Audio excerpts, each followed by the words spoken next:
Muy extraordinario día tengas hoy, campeón y campeona de YouTube. Como siempre estamos en otro capítulo de tu super canal Ángel de Luz.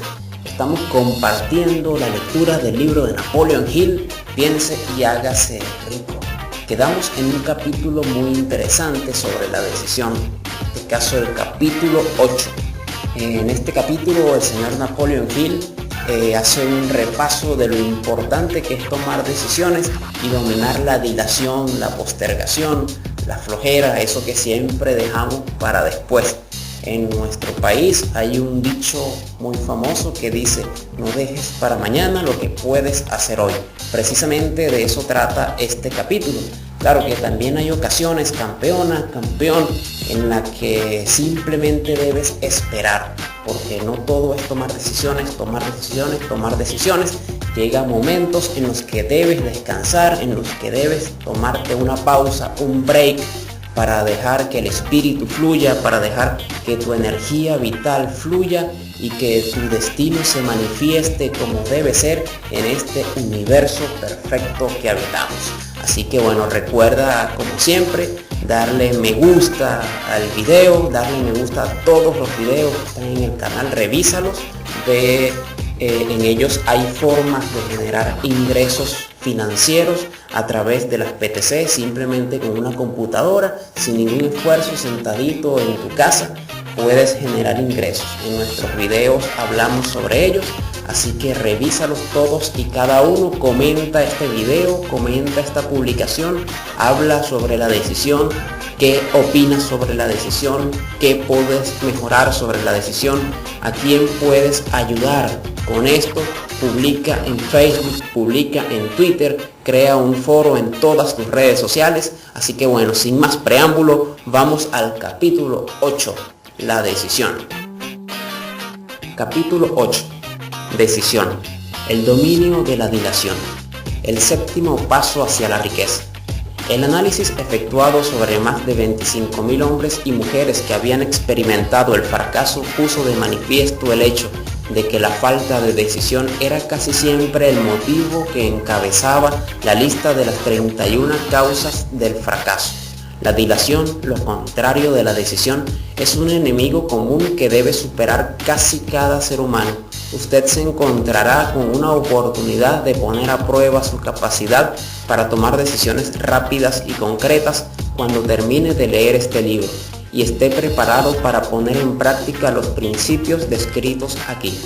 El análisis de varios cientos de personas que habían acumulado fortunas bastante más allá de la marca del $1.000.000 puso de manifiesto el hecho de que cada una de ellas tenía el hábito de tomar decisiones con rapidez y de cambiarlas con lentitud.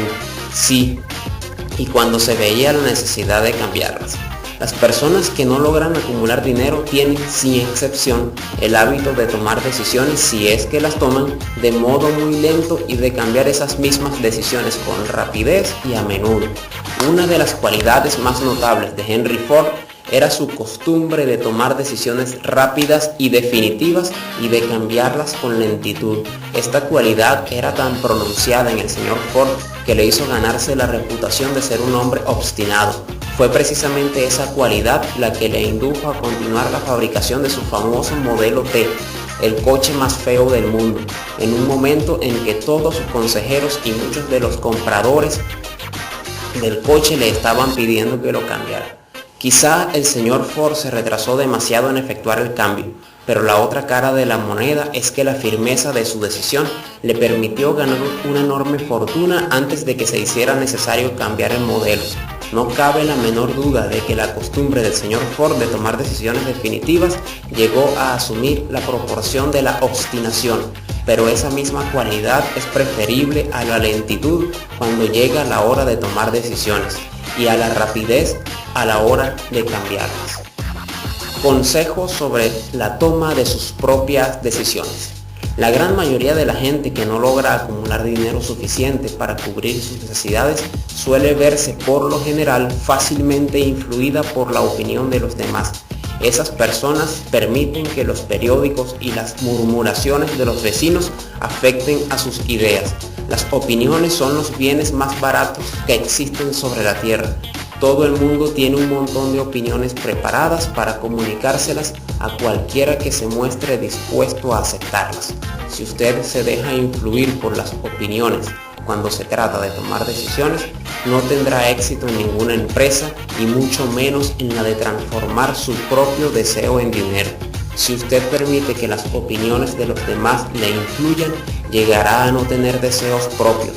Cuando empiece a poner en práctica los principios descritos de este libro, guíese por su propio consejo, tome sus propias decisiones y aténgase a ellas. No confíe en nadie más que en los miembros de su propio equipo de trabajo y asegúrese de haberlos escogido bien, eligiendo solo a aquellos que estén en completa armonía con su propósito y que muestren simpatía por él.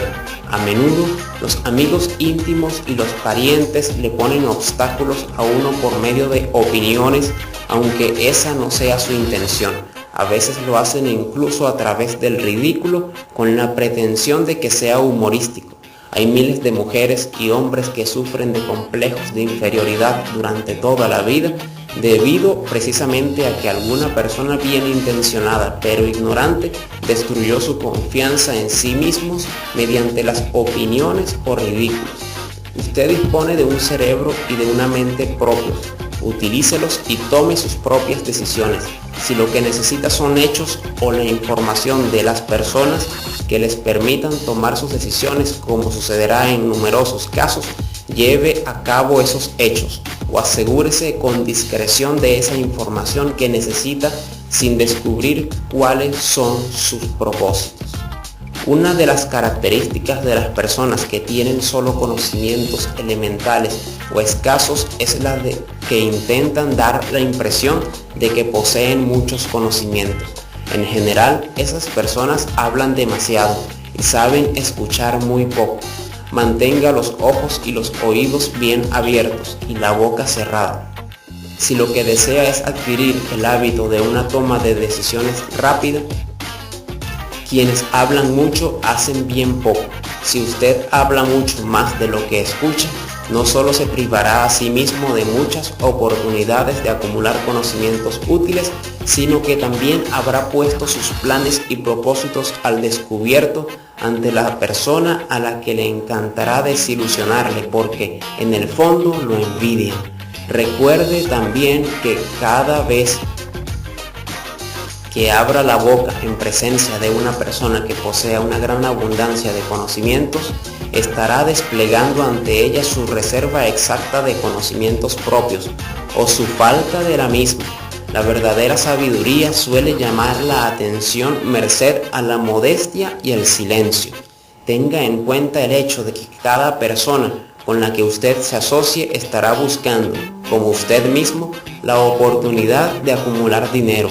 Si habla con demasiada libertad acerca de sus planes, quizás se sienta sorprendido al enterarse de que alguna otra persona se le ha adelantado para alcanzar el objetivo que usted se había propuesto alcanzar, poniendo en práctica los mismos planes acerca de los cuales usted habló con tanta imprudencia. Que una de sus primeras decisiones sea la de mantener cerrada la boca y abiertos los ojos y los oídos. Como una forma de recordarle este consejo, sería útil que copiara el siguiente epigrama en letras mayúsculas y lo colocara allí donde pueda verlo cada día. Dígale al mundo lo que intenta hacer, pero llévelo a cabo antes de decirlo. Eso es algo así como decir: lo que cuenta son los hechos y no las palabras. Libertad o muerte en una decisión. El valor de tomar decisión depende del coraje que se necesite para ejecutarla. Las grandes decisiones, aquellas que constituyeron los fundamentos de la civilización, fueron tomadas asumiendo grandes riesgos, lo que a menudo significó la posibilidad de encontrar la muerte. La decisión de Lincoln de promulgar su famosa Declaración de la Emancipación, mediante la que se otorgaba la libertad a las personas de color en Estados Unidos, la tomó a sabiendas de que ese acto pondría en su contra a miles de amigos y partidarios políticos. La decisión de Sócrates de tomar la venenosa cicuta en lugar de comprometer sus creencias personales fue un acto de gran valentía. Se adelantó 1000 años a su tiempo y dio el derecho a la libertad de pensamiento y de palabra a todos los que no habían nacido aún. La decisión del general Robert E. Lee de apartarse de la Unión y tomar partido por la causa del sur también fue una acción valerosa, pues él sabía que podía costarle la vida, además de la de muchas otras personas. 56 que se arriesgaron a la horda. Pero la mayor decisión de todos los tiempos en lo que se refiere a los ciudadanos de los que más tarde sería Estados Unidos, se tomó el 4 de julio de 1776 en Filadelfia, cuando 56 hombres estamparon sus firmas en un documento que, como muy bien sabían, apostarían la libertad a todos los norteamericanos, o bien dejaría a cada uno de los 56 colgado de una cuerda por el cuello. Sin duda alguna habrá oído hablar de ese famoso documento, aunque tal vez no haya extraído del mismo la gran lección de logro personal que nos enseña de un modo tan sencillo. Muchos recuerdan la fecha en que esa gran decisión fue tomada, pero pocos se dan cuenta del valor que se necesitó para ello. Recordamos nuestra historia tal y como nos la enseñan, recordamos las fechas y los nombres de los hombres que lucharon, recordamos Bailey Forge y Yorktown, recordamos a George Washington y a Lord Cornwallis, pero en realidad sabemos muy poco acerca de las fuerzas reales que había detrás de estos hombres, fechas y lugares, y sabemos menos todavía sobre ese poder intangible que nos aseguró la libertad, mucho antes de que los ejércitos de Washington llegaran a Yorktown. Representa casi una tragedia que los historiadores hayan pasado por alto al hacer la más mínima referencia al poder irresistible que dio nacimiento y libertad a la nación destinada a establecer nuestros niveles de independencia para todos los pueblos de la tierra. Y digo que eso es casi una tragedia porque precisamente se trata del mismo poder que todo individuo debe utilizar para superar las dificultades que se le presenten en la vida y obligar a ésta a pagar el precio que se le pide. Revisemos, aunque solo sea de una forma muy breve, acontecimientos que dieron lugar a ese poder. La historia comienza con un incidente ocurrido en Boston el 5 de marzo de 1770. Los soldados británicos trullaban por las calles, amenazando a los ciudadanos con una sola presencia. A los colonos no les gustaba ver hombres armados andando por sus ciudades. Empezaron a expresar abiertamente su resentimiento por este hecho, arrojando piedras y profiriendo insultos contra los soldados que patrullaban, hasta que el oficial al mando dio la orden: «Calen bayonetas, carguen». La batalla que comenzó en ese momento tuvo como resultado la muerte de muchos, mientras que otros quedaron heridos. El incidente provocó tal resentimiento que la Asamblea Provincial, compuesta por colonos importantes, convocó una reunión con el propósito de emprender alguna acción correcta. Dos miembros de esa asamblea fueron John Hancock y Samuel Adams. Tomaron la palabra y hablaron con valentía, declarando que debían organizar un movimiento para expulsar de Boston a todos los soldados británicos. Debemos recordar que eso fue una decisión surgida en la mente de dos hombres, lo que podemos considerar como el principio de la libertad que todos disfrutamos ahora en Estados Unidos. Tampoco podemos olvidar que la decisión de esos dos hombres exigía fe y coraje, porque era una decisión que entrañaba peligros. Antes de la asamblea que terminara, Samuel Adams fue elegido para visitar al gobernador de la provincia Hutchinson, con objeto de exigirle la retirada de sus tropas británicas. La petición fue aceptada y los soldados se retiraron a Boston. Pero el incidente no quedó zanjado por ello. Había provocado una situación cuyo desenlace estaría destinado a cambiar el rumbo de toda una civilización. Organización de un equipo de trabajo. Richard Henry Lee adquirió un papel importante en esa historia. Él y Samuel Adams, que comunicaban entre sí con frecuencia por correspondencia, compartiendo temores y esperanzas acerca del bienestar del pueblo en sus provincias respectivas. A raíz de esta práctica, Adams concibió la idea de que un intercambio mutuo de cartas entre las 13 colonias podría ayudar a producir la coordinación de esfuerzos que tanto necesitaban en relación con la solución de sus problemas. 2 años después del enfrentamiento con los soldados británicos en Boston, en marzo de 1772, Adams presentó esta idea ante la Asamblea en forma de una moción para que se estableciera un comité de correspondencia entre las colonias, que contara con corresponsales nombrados en cada una de las colonias, con el propósito de una cooperación amistosa para la mejora de las colonias de la América Británica. Eso constituyó el principio de la organización de un poder mucho más amplio, destinado a conseguir la libertad para todos los colonos y sus descendientes. De ese modo se organizó el equipo de trabajo. Estaba compuesto por Adams, Lee y Hancock. El comité de correspondencia fue organizado. Los ciudadanos de las colonias habían estado desarrollando una desorganizada oposición física contra los soldados británicos, a través de incidentes similares a los tumultos de Boston, pero de todos ellos no se había derivado ninguna ventaja. Sus agravios individuales no habían sido consolidados bajo un equipo de trabajo. Ningún grupo de individuos tenía puestos sus corazones, mentes, almas y cuerpos juntos en una decisión concreta para solucionar de una vez por toda su dificultad con los británicos, hasta que Adams, Hancock y Lee se pusieron a trabajar juntos. Mientras tanto, los británicos tampoco permanecieron de brazos cruzados. También ellos se dedicaron a efectuar alguna planificación y a formar equipos de trabajo propios, con la ventaja de contar con el apoyo del dinero y de un ejército organizado. La decisión que cambió la historia.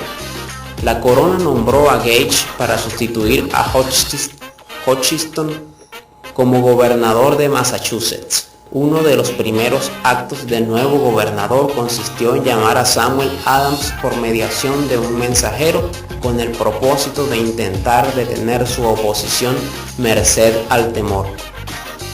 Comprendemos mucho mejor el espíritu de lo que sucedió si citamos la conversación mantenida entre el coronel Fenton, el mensajero enviado por Gage, y el propio Adams.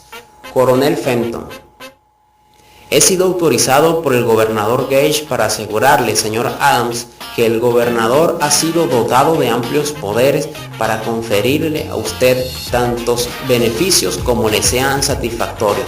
Intento de ganarse a Adams con la promesa de soborno, con la condición de que abandone usted su posición a las medidas del gobierno.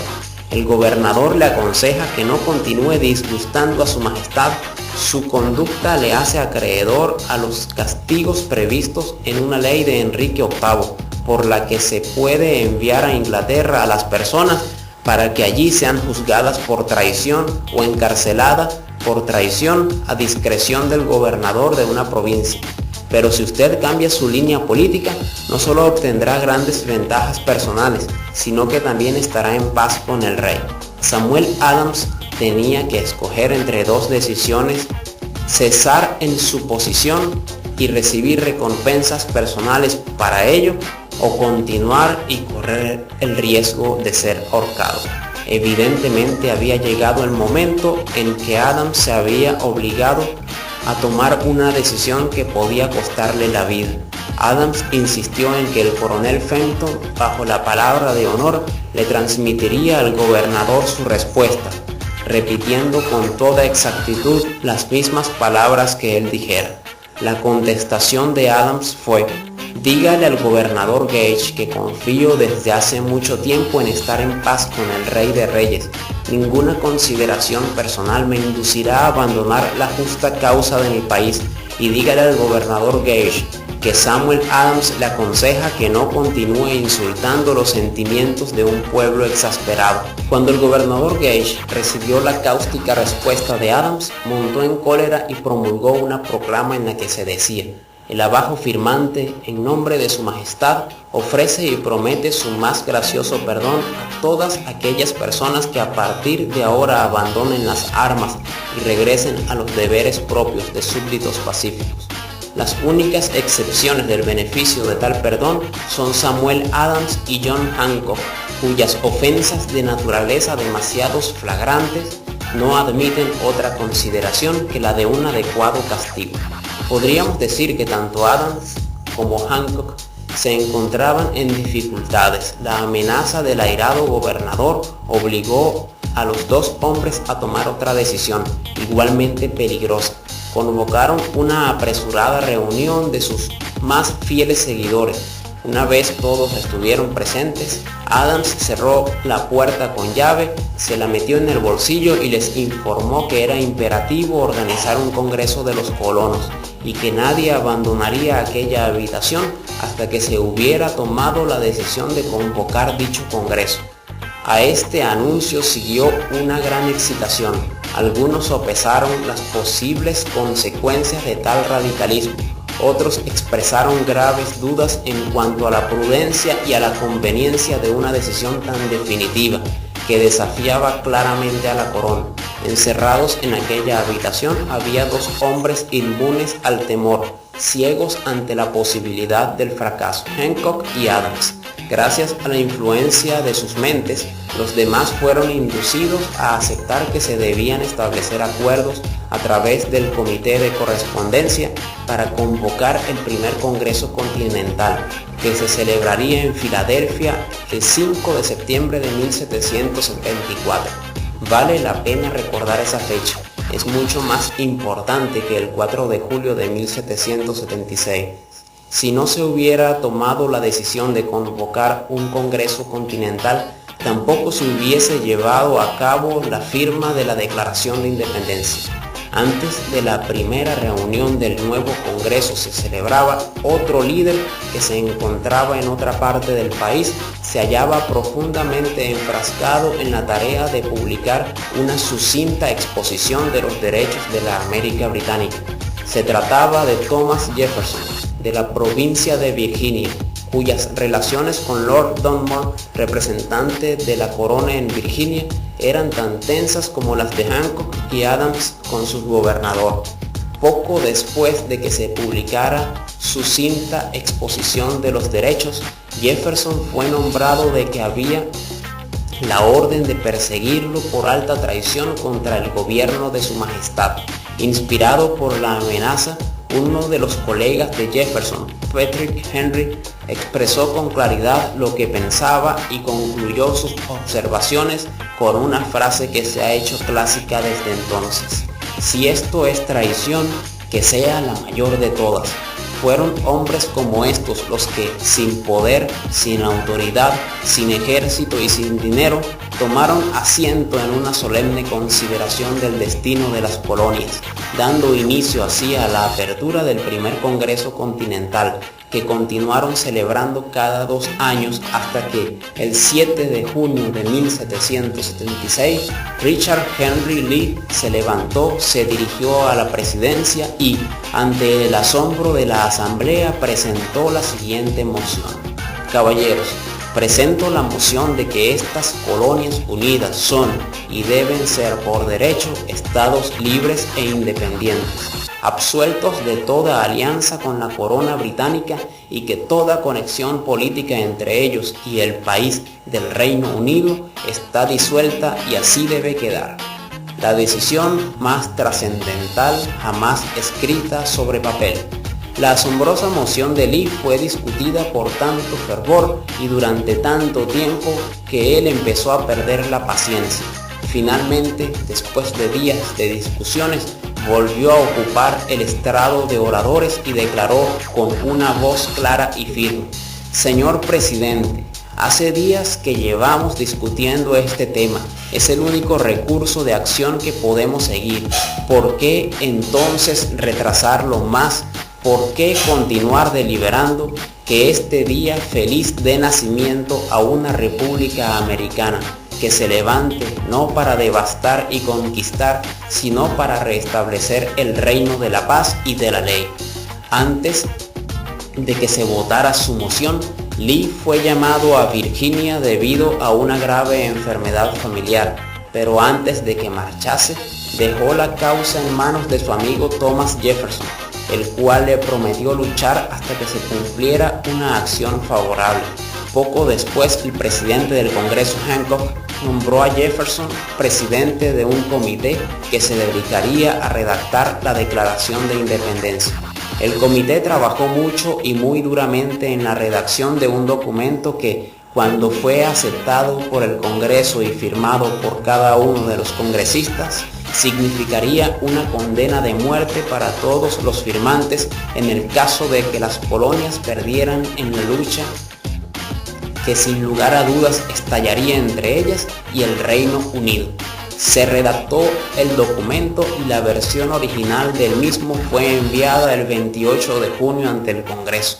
Durante varios días se discutió, alteró y preparó su redacción definitiva. El 4 de julio de 1776, Thomas Jefferson se levantó ante la asamblea y sin el menor temor en su voz, leyó la decisión más trascendental jamás escrita sobre papel. Cuando en el curso de los acontecimientos humanos se hace necesario que un pueblo disuelva los lazos políticos que lo han conectado con otro y asuma entre los poderes de la tierra el estado separado e igual a que las leyes divinas y naturales le dan derecho, un respeto decente por las opiniones de la humanidad exige que ese pueblo declare las causas que le impelen a la separación. Cuando Jefferson hubo terminado de leer, se votó la aprobación del documento, que fue aceptado y después los 56 hombres presentes lo firmaron. Cada uno de ellos ponía en juego su propia vida con la decisión de estampar su firma en aquel papel. Gracias a esa decisión, una nación surgió a la existencia, una nación destinada a aportar para siempre a la humanidad el privilegio de tomar sus propias decisiones. Al analizar los acontecimientos que condujeron a la Declaración de Independencia, podemos estar convencidos de que esta nación, que ahora ostenta una posición de respeto y poder entre todos los demás países del mundo, fue el fruto de la decisión de un equipo de trabajo compuesto por 56 hombres. Observe bien el hecho de que su decisión fue lo que aseguró el éxito a los ejércitos de Washington, porque el espíritu de esa decisión estaba en el corazón de cada uno de los soldados que lucharon con él y sirvió como un poder espiritual que no reconoce lo que es el fracaso. Observe también, y para mayor beneficio personal, que el poder que dio la libertad a esta nación es el mismo poder que todo individuo ha tenido que utilizar para alcanzar su autodeterminación. Este poder está hecho a partir de los principios descritos en este libro. No resulta difícil detectar en la historia de la Declaración de Independencia al menos 6 de estos principios: deseo, decisión, fe, perseverancia, equipo de trabajo y planificación organizada. Sepa lo que quiere y en general lo conseguirá. A través de toda esta filosofía se encontrará la sugerencia de que el pensamiento, apoyado por un fuerte deseo, tiene una tendencia a transformarse en su equivalente físico. Tanto en esta historia como en la de la organización de la United States Steel Corporation se encuentra una descripción perfecta del método mediante el cual el pensamiento produce esta asombrosa transformación. En su búsqueda del secreto del método, no espere milagro alguno, porque no lo hallará, solo encontrará las eternas leyes de la naturaleza. Esas leyes están disponibles para toda aquella persona que tenga la fe y el valor suficiente para utilizarlas. Pueden ser empleadas bien para aportar libertad a la nación, bien para acumular riquezas. Quienes toman decisiones con rapidez y de un modo definitivo saben muy bien lo que quieren y en general lo consiguen. Los líderes en todos los campos de la vida son personas que deciden con rapidez y firmeza. Esa es la razón principal por la que se han convertido en líderes. El mundo tiene la costumbre de abrir paso al hombre cuyas palabras y acciones muestran que sabe a dónde se dirige. La indecisión es un hábito que suele aparecer en la juventud. El hábito adquiere permanencia a medida que el joven pasa por la escuela, el instituto e incluso la universidad sin una definición de propósito. El hábito de la indecisión acompaña al estudiante cuando inicia el trabajo que elige hacer, si es que lo elige. En general, el joven que acaba de terminar sus estudios busca cualquier trabajo, acepta el primero que se le ofrece porque ha caído en el hábito de la indecisión. 98 de cada 100 personas que trabajan en la actualidad a cambio de un salario ocupan los puestos en los que están porque les faltó firmeza de decisión necesaria para planificar el alcanzar un puesto determinado, así como el conocimiento acerca de cómo elegir al patrono. La firmeza de decisión exige siempre valor y a veces incluso mucho valor. Los 56 hombres que firmaron la Declaración de Independencia pusieron sus vidas en juego cuando decidieron estampar sus firmas en aquel documento. La persona que toma la firme decisión de conseguir un puesto de trabajo determinado y de que la vida le pague el precio que pide, no pone en juego su vida con esa decisión. Lo único que se juega es su libertad económica. La independencia financiera, la riqueza, un negocio deseable o un buen puesto profesional no se encuentran al alcance de la persona que descuida o rechaza la expectativa, la planificación y la exigencia que esas mismas cosas. El que desea obtener riquezas con el mismo espíritu con el que Samuel Adams deseó obtener la libertad para las colonias, seguro que terminará por acumular una gran fortuna. Bueno, campeonas, campeón, eso fue todo por el capítulo 8 sobre la decisión. Muy interesante lo que comenta aquí el señor Napoleon Hill. Está hablando precisamente de cómo 56 personas se unieron para obtener la libertad de toda una nación. Imagínate lo que tú puedes hacer en relación a tu libertad financiera, a tu libertad personal. Así que pon estos principios en práctica en tu vida.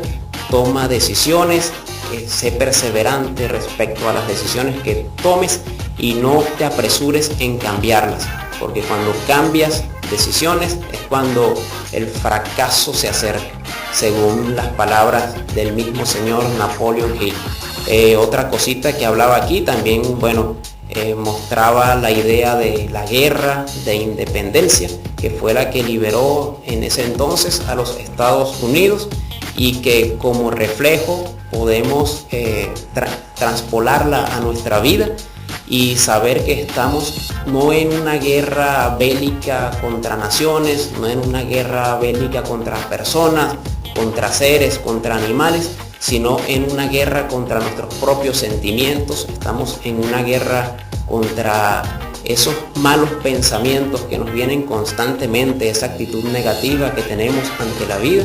Así que, como dice el Tao Te Ching y ya hemos expresado en otras publicaciones, la persona que conquista a otras personas tiene fuerza, pero la persona que se conquista a sí mismo tiene poder. Así que es el momento de conquistarte a ti mismo, de alcanzar el autocontrol. Creo que este es el principio secreto del que siempre habla Hill aquí en su libro sobre Piense y hágase rico. Bueno, campeón y campeón, eso fue todo por este capítulo. Nos vemos mañana. Que tengas un fantástico día. Como siempre, éxitos totales.